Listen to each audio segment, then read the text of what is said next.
How come it's opening and closing? Why is it? Because I haven't really engaged it yet. Oh, okay.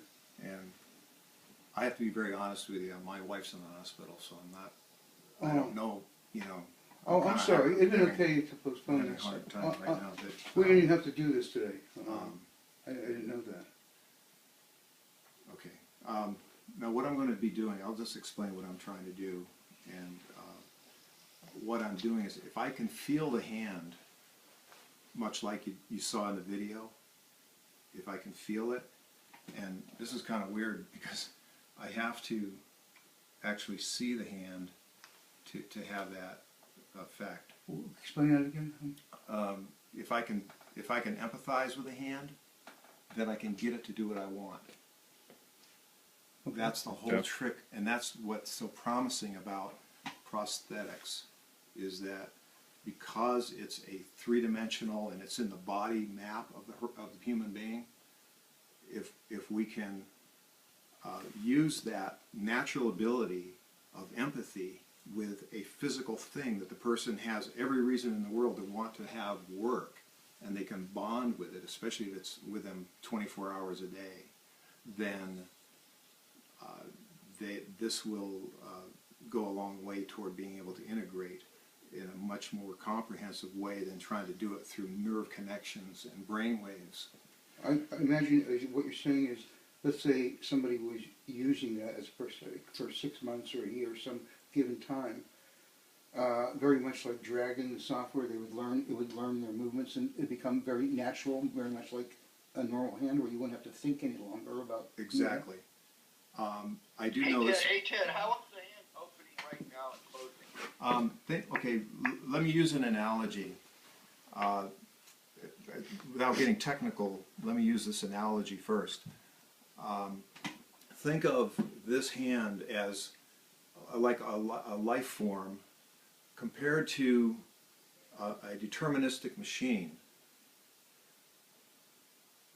It's like a horse walking around in a pasture. It's going to do whatever it's going to do. The trick about these machines is not like turning a key on a car and it's deterministic. Everything you do, it just does, but it's a dumb machine, really. It depends on everything that you do to the levers in the steering wheel.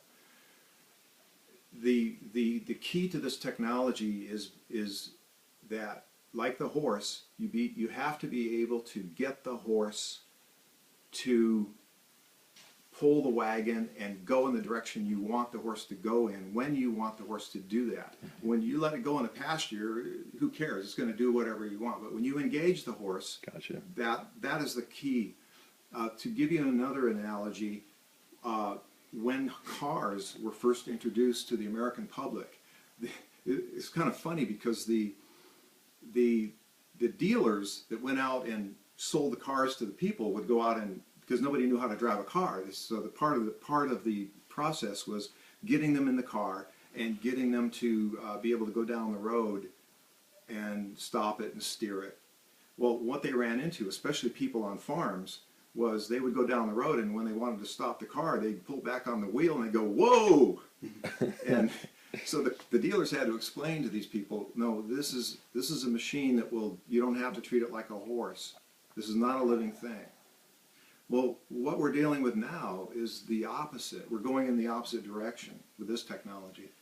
We are now seeing machines that act more like living things that respond to our intent, and therefore they require an empathic connection.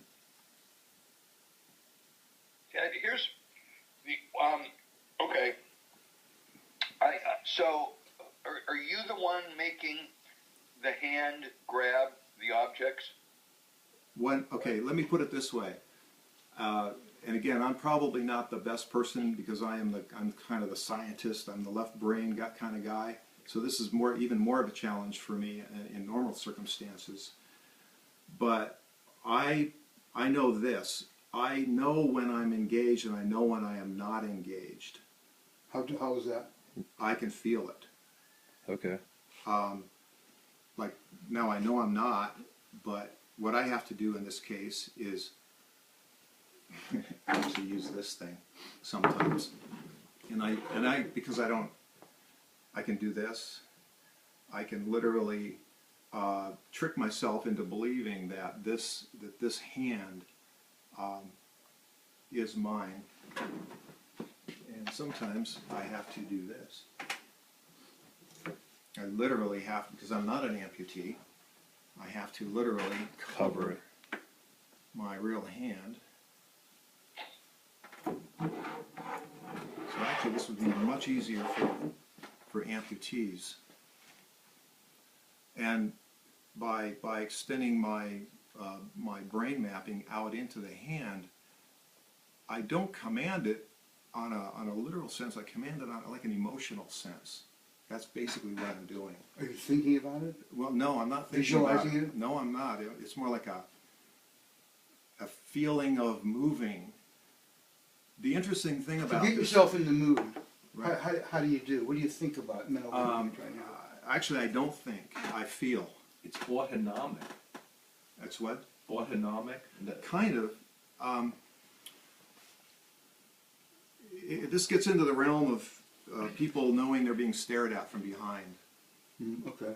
It's kind of in that realm where we have these animalistic So I give it a instincts. try. So what's it Sure. doing right now? It's closing and opening, but It's you're not. acting like the horse in the pasture. Okay. Any tips you can give me? Now, Well, hey Ted, yes. the fact that it's connected to anything, someone is going to say, well, it's really not coming from your brain, it's coming from the wire that you're connecting to the computer. That is Right. correct.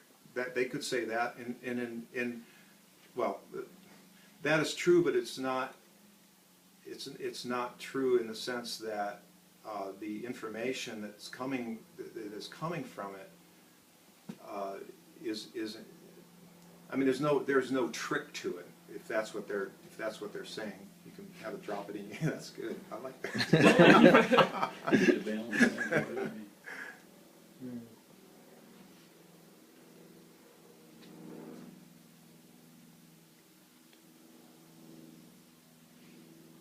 And one thing I noticed with I have used it before was that, like Ted was saying, he doesn't think about it, but I find that I end up thinking about it and end up trying to almost will it. And I haven't nearly had as much experience with Ted has, and it's kind of a learning process on both sides, it seems. But as I spent more time with it, as I was helping him make the video, which you guys saw, I did get better at using it. I will tell you an experience I had, and I'm really not what you would call a drinker. I'm a real cheap drunk. One beer, and okay. I decided I'd try this experiment. I decided, well, okay, what do you do when you get rid of your critical part of your body, or your brain rather? So what I did, on an empty stomach, I drank a beer, and I came out here, and it was very, very easy. Really? And here's something to think about. These samurai warriors, before they went into battle, would drink sake. No, not because they were afraid and they need to assuage their fears. They did not do it for that reason. What they did it for was to numb the critical thinking part of